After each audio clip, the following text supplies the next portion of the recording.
कश्मीरी शायर अब्दुल रहमान राही का इंतकाल की खबर मिल रही है। ज्ञानपीठ एजाज याफ्ता प्रोफेसर रहमान राही इस दुनिया में नहीं रहे।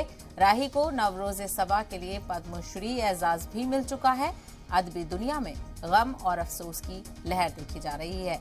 रहमान साहब के इंतकाल की खबर से गम की लहर देखने को मिल रही है। अदबी दुनिया में गम की लहर, अफसोस का इजहार और साथ ही साथ लोग ताज़ियत भी पेश करते हुए नजर आ रहे हैं। तो कश्मीरी शायर अब्दुल रहमान राही के इंतकाल की खबर है।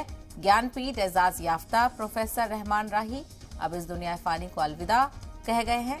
राही को नवरोज सबा के लिए पद्मश्री एजाज भी मिल चुका है। उनकी खिदमात को फरामोश नहीं किया जा सकता।